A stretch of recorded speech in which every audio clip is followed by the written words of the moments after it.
샬롬.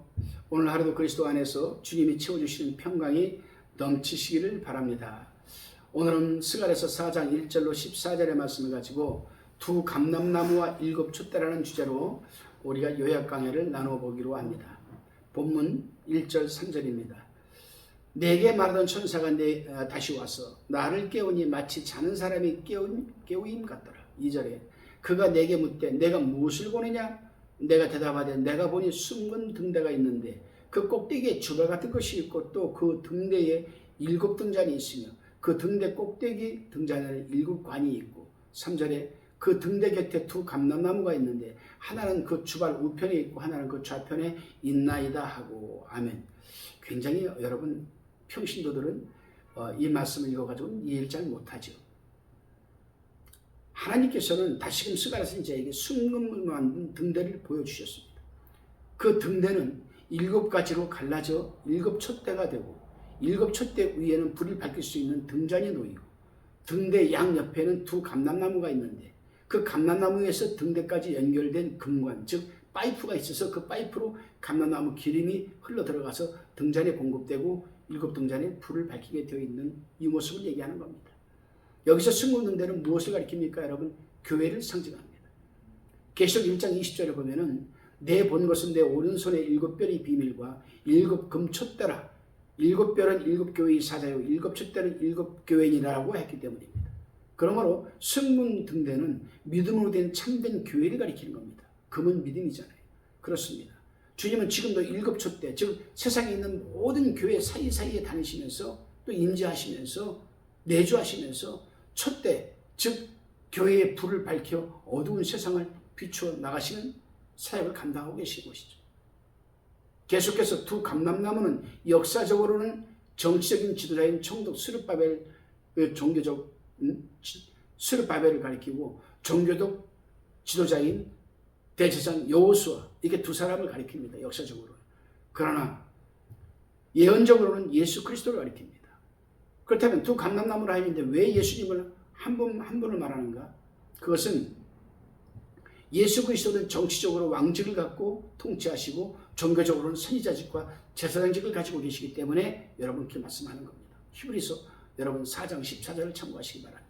다시 말하면 예수 그리스도가 한 분이시지만 이렇게 예수님이 가지고 계신 직분이 둘이기 때문에 두 감람나무로 하는 겁니다. 그런데 여러분 어떤 이단 사이비들을 보게 되면 자기가 감람나무로 합니다. 여러분 두 감람나무 중에 지가 하나래요. 야, 참 어떻게 성경은 그렇게 해석을 하는가? 또 그걸 믿고 또 추종하는 또 사람들이 엄청 많아요. 자기가 보혜사라고 합니다. 그럼 자기는 안 죽네. 자기가 성령이니까. 근데 또 막 따지고 들어가니까 영의 보혜사가 아니라 육의 보혜사래요, 지금. 성경에 육의 보혜사, 영의 보혜사가 있습니까? 참, 그런 사람들을 믿고 추구하는 사람들을 보면 이렇게 어리석은지 모르겠습니다. 정신 바짝 차리기 바랍니다. 말세에는 그런 사람들이 더 많이 나타나요. 근데 참 희한하죠. 세계에서요, 기독교를 놓고 유사종교, 이단, 사이비는 우리나라가 최고 많습니다. 이단이. 근데 또 희한한 건 뭐냐? 30년마다 꼭 한 명씩 세계적인 이단이 나타나요, 우리나라에. 야, 곧 나타날 때 됐습니다. 곧 또 나타날 때 됐어요. 지금 30년이 다 돼가 우리나라에 알만한 사람 다 알죠? 이 누구누구라고. 지금 30년 다 돼가니까 이제 그 후자가 또 나오겠지, 이제 하나 또 이단이. 그래서 여러분, 계시록 11장 4절에 보면은 이는 이 땅의 주 앞에 섰는 두 감람나무와 두 촛대기라고 한 겁니다. 그러므로 두 감람나무와 두 촛대는 동일한 거죠. 그리고 계시록 1장 20절에서는 촛대는 교회라고 했으므로 여기 감람나무 역시 여러분 교회를 가리키는 겁니다. 그럼 교회의 원리는 누구십니까? 예수 그리스도 아니겠어요, 여러분? 그러므로 감람나무는 예수 그리스도를 가리키는 동시에 교회를 가리키는 겁니다. 왜냐하면 에베소 1장 22절 23절에 보게 되면은 그를 만물 위에 교회의 머리로 주셨고 교회는 그의 몸이라고 했기 때문에 그리스도와 교회는 하나인 겁니다. 그렇습니다, 여러분. 교회는 감람나무 되시는 예수 그리스도로부터 은혜와 진리를 계속 공급받아야 신앙의 등불이 켜지고 생명의 등불이 켜지게 되는 겁니다. 그러나 요즘 어떤 이단이 괴수가 된 인간이 나타나서 자신이 감람명하라고 말도 안 되는 홍명랑한 주장을 하면서 많은 사람들을 미혹하는 것을 보았습니다. 자신이 감람나무이면 자신이 곧 예수 그리스도라는 말인데 말도 안 되는 소리를 하고 있어요. 하기야 뭐 지가 보혜사라고 했습니까? 따지고 들어가니까 육의 보혜사랍니다. 영의 보혜사가 아니라. 그러면 보혜사가 두 개가 있습니까? 영의 보혜사가 있고 육의 보혜사가 있고 성경이 그렇게 가르쳐요? 그런 주장에 미혹되어서 수많은 성도들이 주장하고 있는 것을 보면 답답하기만 합니다. 한국교회의 미래가 답답한 거죠.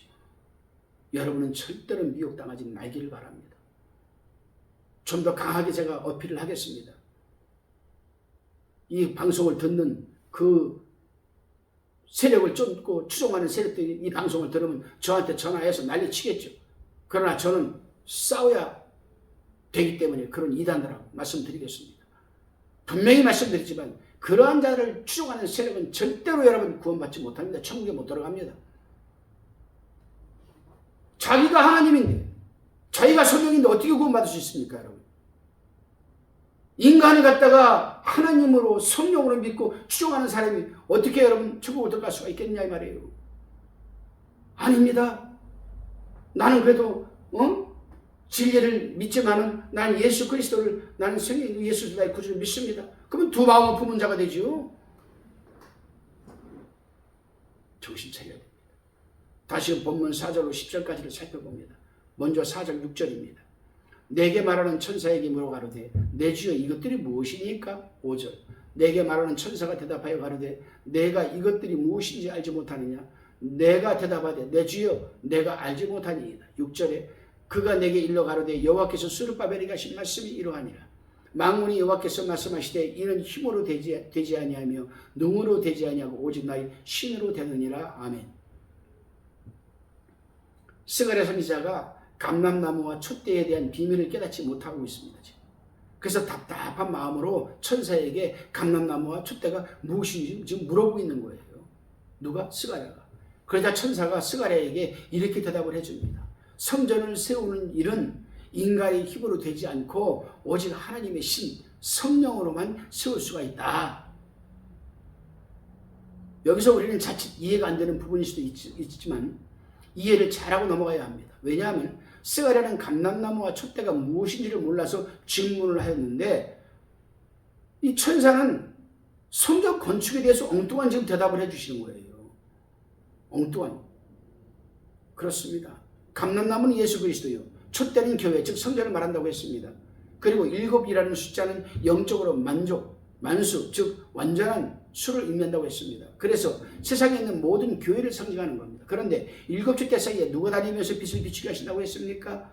바로 두 감람나무이신 예수 그리스도께서 하시는 겁니다. 그래서 하나님께서는 그 감람나무와 촛대를 보여주시고 이것은 예수 그리스도께서 세상의 교회, 즉 성전을 세우시고 두루 다니면서 빛을 비추게 하신다는 것을 지금 말씀해 주는 겁니다. 이해가 안 됩니까, 여러분? 자, 다시 더 쉽게 말씀드리겠습니다. 나는 예수를 안 믿어요. 근데 내가 예수를 믿는다고 혼자 떠들고 예수 믿는다고 해도 성령이 내 속에 들어옵니까? 안 들어오지. 그럼 내가 교회에 가서 교회 입적을 하고 교적부를 만들고 목사님 앞에 신앙 고백을 하고 예수 그리스도를 영접하는 것 순간 예수 그리스도가 내 속에 들어오면서 내 속에 성령이 들어오면서 마음의 성전이 세워지는 거예요. 이것이 힘으로 됩니까? 능으로 됩니까? 오직 하나님의 신, 성령으로만 가능한 것 아니겠습니까? 이 말씀을 드리는 겁니다, 여러분. 그렇습니다. 성전을 세우는 일은 인간의 힘으로는 절대로 세울 수가 없는 것이고 오직 성령께서 함께 해주셔야 가능한 겁니다. 이것은 우리 마음의 성전도 마찬가지지만 눈에 보이는 성전, 즉 예배당, 이것도 마찬가지입니다. 제가 요즘 교회를 눈에 보이는 예배당을 하나 건축을 준비하고 있는데 얼마나 사단이 역사하는지 몰라요. 얼마나 감당하지 못할 정도로 역사합니다, 여러분. 정말 어떨 때는요, 현실 도피하고 싶어요. 그냥 다 내려놓고 어디로 그냥 좀 어디 멀리 가가지고요, 좀 그냥 아무도 없는 데 가서요, 다 내려놓고 좀 쉬었다 오고 싶은 생각이 굴뚝 같아요. 근데 그러지 못해요. 왜? 기도해야 되잖아요. 이겨야 되잖아요. 싸워서. 틈만 나면 교회 와서 기도하는 겁니다. 그리고 내 속에 있는 성령께서 일을 해달라고, 세우게 해달라고 기도하는 겁니다. 그럴 때마다 성령께서 저에게 하시는 말씀이 있어요. 충만아, 내 종아, 우선 네 마음에 단단한 성전을 세워라. 흔들리지 않는 견고한 반석 위에 네 마음의 성전을 세워라. 그래야 이 예배당이 세워질 수, 눈에 보이는 예배당이 세워질 수 있다. 아멘으로 받아갈 수밖에 없는 거지. 10분 초마다 갈대 같은 마음으로 흔들리는 이 마음. 기도밖에 감당할 길이 없는 거죠. 다시 본문 11절 14절입니다. 11절에 내가 그에게 물어가로되 등대 좌우에 두 감람나무는 무슨 뜻이니까? 라고 12절 다시 그에게 물어가로되 금기름을 흘러내는 두 금관 옆에 있는 이 감람나무 두 가지는 무슨 뜻이니까? 그가 내게 대답하여 가로되 내가 이것이 무엇인지 알지 못하느냐? 대답하되 내 주여 알지 못하느니이다. 14절 가로되 이는 기름 발리운 자 둘이니 온 세상에 주 앞에 모시셨는 자니라 하더라. 자, 좀 더 구체적으로 천사가 가르쳐 줬는데도 이해를 못하는 거예요, 지금 스가랴가. 그러니까 스가랴가 또 물어봐요. 등대 좌우에 있는 두 감람나무, 이게 뭡니까? 무슨 뜻입니까? 그리고 이 기름을 흘려내는 그 두 금관 잎에 있는 이 두 감람나무 또 가지는 또 무슨 뜻입니까?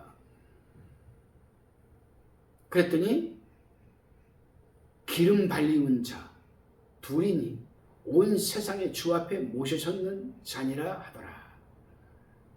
스가랴 선지자가 다시 한번 천사에게 등대 좌우에 기름을 흘러내리는 두 감람나무와 그 두 가지 뜻을 물어봤습니다.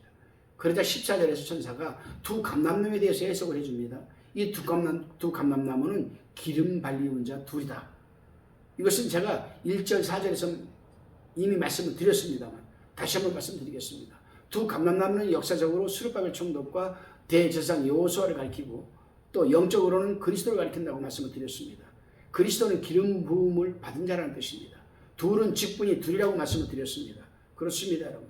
그리스도는 정치적 직분으로는 왕이시고 종교적 직분으로는 선지자와 제사장이 되신 겁니다. 따라서 그리스도는 한 분이시지만 두 직분으로 역사함으로 두 감람나무로 말을 하시는 겁니다. 이해가 되셨습니까, 여러분?